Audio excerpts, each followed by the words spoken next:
food crisis now around the world. Well, this is another example of how the shock doctrine, the strategy that I document in the book of using a crisis, using a situation of desperation, often a situation where developing countries need foreign aid because they're facing a disaster, to leverage very, very unpopular pro-corporate policies. Now, you know in the book the examples that I give are, for instance, how the tsunami in Asia was used, and the fact that countries like Sri Lanka needed aid, and in that moment you had international lenders coming in and say, oh, well, we'll give you aid, but we want you to privatize your water, your electricity system, hand the coastline over to resorts. Well, we're seeing a version of this. We're seeing a version of disaster capitalism in the context of the food crisis, where you have that same desperation, you have a need for aid, for debt forgiveness, for new policies. And now we're hearing another sort of echo chamber response from the World Bank, from the U.S. State Department, from the agribusiness companies. And that refrain is the cause of the food crisis is that too many of these countries don't allow genetically modified foods, and genetically modified crops can feed the world and solve the food crisis. So trying to use this crisis to break through a legislative barrier that exists for good reason. Just as domestically in the United States, the oil crisis is being used by the Bush administration to try to break through the bans on offshore oil, on ANWR. So now we have this other talking point that we're hearing again and again, which is genetically modified foods can feed the world. There is no scientific evidence for this, quite the opposite. Genetically modified seeds do not increase yields for crops. They increase profits for agribusiness companies. They simplify farming, but they don't increase yields, and in many cases they decrease yields. Okay.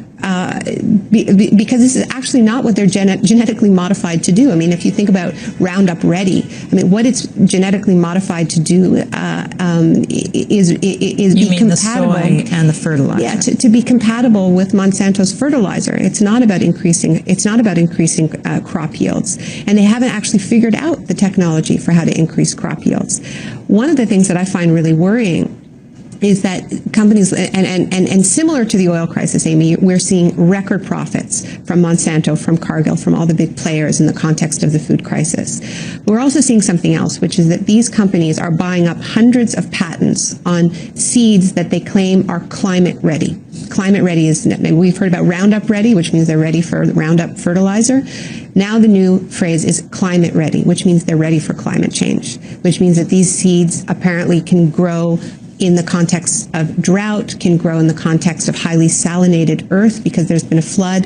And Monsanto and Syngenta and other of these big biotech companies have bought up hundreds of these patents. And this is worrying on many levels. I think it's worrying because, once again, we're seeing a disincentive to actually get us out of a future of climate chaos because we see ways to profit.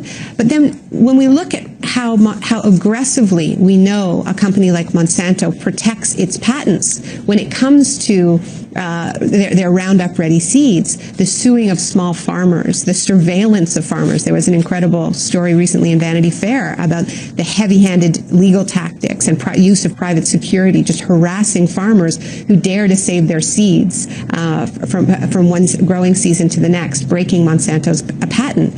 So if they really are developing seeds that are climate ready, and they're also patenting them and buying them up, then really what we're seeing is not a future of feeding the world, but once again, a future of kind of climate apartheid, where it becomes less accessible and more expensive to have the crops that will grow in this future. And so I think people need to identify this right away, and the discussion needs to be about the right to food, about food being a human right. This is far too important to allow players like Monsanto to privatize the future of the crops that can grow within a context of climate change. Naomi